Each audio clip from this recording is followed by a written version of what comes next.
Hey everyone, it's Brad here from Yu-Gi-Oh! Team Plus One, and today I'm coming at you guys with some Kozmo support. So I'm sure you guys have all seen this Kozmo support. It's been out for a month at least now. But I'm just going to show you the applications of it, and yeah.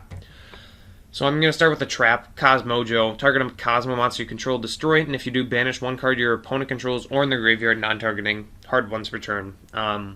Really, really good. Not going to lie, I love the card, except for the fact that it's a trap. If this card was a quick play spell, it would be busted. I'm not going to lie. So, I mean, I'm not going to complain that it's a trap, but it's a trap, and I don't like traps. So Kozmojo is very, very good at getting rid of problems, but the problem with Kozmojo is it's only good when you're in a good position, and if your opponent has a problem monster when you're in a bad, or problem card when you're in a bad position, you're gonna lose. There's no way to get around that. If you have a Kozmojo and you don't have a ship or a way to get you a ship, you're gonna lose if they have a big problem on the field. So it's not something we're gonna main in this deck. I'm thinking it's definitely gonna be a side card because it gets rid of Dark Destroyer, but not Dark Eclipser. So it's okay. It's not amazing. Dark Eclipser, 3000 attack, 26 defense, can't be targeted. During their player's turn, you can banish a Kozmo from your graveyard and negate a trap, not even once per turn. Then if it's destroyed by battle or card effects into the graveyard, you can banish this card from your graveyard, add a level 8 or lower Kozmo monster from your deck to your hand. So not as good as Dark Destroyer again. Dark Destroyer is the only ship I'm running at 3, everything else I'm running at 2. So this guy's at 2 just because he's not a Dark Destroyer. I mean, you can't argue with that logic. He's just not as good. If you have the chance between him and a Dark Destroyer, probably 9 out of 10 times you're going to choose Dark Destroyer. I mean, because let's be honest, how many traps are going to out a non-targetable 3k beater that floats? Well, let's think. Storming Mirror Force, so we got 1. And, I mean, how good of an out is that? Not very good. Well, we got Sword Troopers. This guy, very underwhelming. During their player's turn, banish it, summon a level 4 higher Kozmo, yeah. Then, once per turn, you can pay 1,000 life points, target a Kozmo monster in your graveyard, special summon it. So, it has to target a Kozmo Psychic type monster. So that was the breaking point for me on this card. I don't really like it. I won't play it at all, I don't think. Currently, I'm not going to. There's one application where it's good, where you go, let's say you go Farm Girl, and then you get Farm Girl gets warning, and then you go ahead and activate an E-Telly, bring out Farm Girl, and I mean, it just tacks on damage then, obviously, but I don't think it's that good. So, yeah, that's my opinion on Sword Trooper. Probably not very accurate, but it's, I'm just upset about this card. I don't like it. Delta Shuttle. I like this card. Once per turn, you can send a Kozmo monster from your deck to the graveyard, then target one face-up monster on the field. So that is all cost.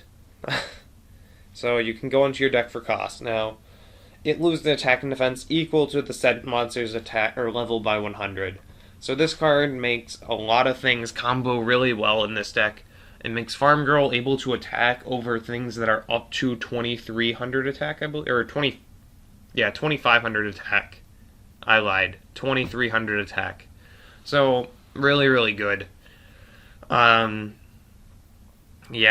that's about all there is for this guy. He's good for Farm Girl, but he also is good at loading up your grave for Teleconnect's Power Well and Call the Haunted. So, I like that about him. Also, he's a level 5 machine. Lets you go into Nova, which lets you go into Cyber Dragon Infinity, which is still an amazing card. Even though you're running Cosmos and don't make that many rank 5s, I mean, it's still really, really good if you can make it. There are a few situations you want to go into that, but they do come up. Now, the best card of the new support is Cosmo Tin Can. This guy kind of changed the basis of the whole deck. It has a standard effect, banish it, summon a level 2 or higher. But once per turn during either player's end phase, you can pay 500 life points, reveal 3 Kozmo cards with different names from your deck. Opponent randomly picks one, gives it to you. and then the rest are sent to the graveyard. So what this is really good for is pretty much just loading up Call of the Haunted and loading up Telekinetic Power Well, and then also just going +1. I mean, it's really good. Worst case scenario with this, if you're going for a ship, you get a Forerunner. More often than not, you get a 3k attack, non-targetable beater that floats. So how bad is that, really? I mean, if... Oh, wow, that's really nice. So, pretty much, it can't go that badly, even though it is random. And it can add any Kozmo card. Oh, you guys aren't supposed to see this. Oh, well. This is kind of what I've been testing with Infernoids. I'll go over this in a later video. But, Kozmos... There we go. So, the deck is looking promising. Dark Destroyer and Dark Eclipser on the field at the same time is pretty good.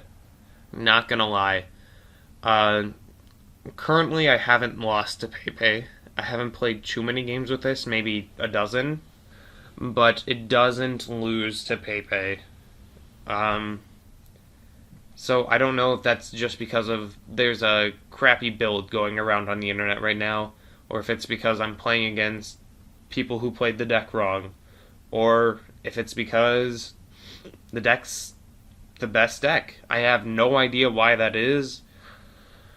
And it's also a really small sample size, so don't take anything by this, but the deck is good. I'm definitely seeing this deck being in the top 3 for sure.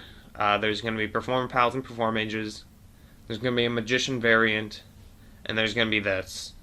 And those are going to be the top 3, at least for until Monarchs come out. I don't see Monarchs doing much, honestly. And if this deck is as big as I think it's going to be, Monarchs aren't going to do anything. They win by actually being kind of stunny, by making your opponent not be able to go into the extra deck and not being able to special summon or activate monster effects. I mean, that's pretty much how they win sometimes against Perform Mages. And that's not going to work against this deck, because going into the extra deck isn't going to stun you. I mean, how often do you have to go into the extra deck? The answer is like never. Almost never. I don't think I've gone in more than once in the past 10 or 12 duels I've done. So, yeah. This deck list, if I haven't mentioned this, it isn't that good of a deck list. I've just been testing ratios. Currently, best ratio of Sword Trooper is 0. The best ratio of the ships is 3 Dark Destroyer, 2 Eclipser. I don't like 3, even though it is amazing. 2 Delta Shuttle I'm liking. I'm considering dropping to 1, but it's still a good card. Forerunner at 2, it's not as good as Dark Destroyer or Eclipser, but it's not bad enough to run at 1. Slip Rider might go up to 3 now that I just cut that Sword Trooper, but also Strawman's really, really good. So, I don't know what I'm going to bump up now, but pretty much I made this video just to say Kozmos are amazing. I'm really looking forward to this next format, because so many people are going in saying, oh my god, Performer Pals and Perform Mages, they were so good in the OCG, how can it be bad over here? And I have an answer for you. Outer Entity is not out over here. This was why Performer Pals and Perform Mages shut down every other deck. They pretty much made a Ptolemaeus or whatever, and then on your opponent's turn, right away in the standby phase, pretty much said your opponent can activate monster effects. Can't even respond with a monster effect to that. So they pretty much just lose. So they would do that, and guess what else isn't out over here? Not that guy. Shockmaster. Another card the OCG had. So, yeah. Kozmos aren't going to be inferior in any way to Performer Pals and Perform Mages.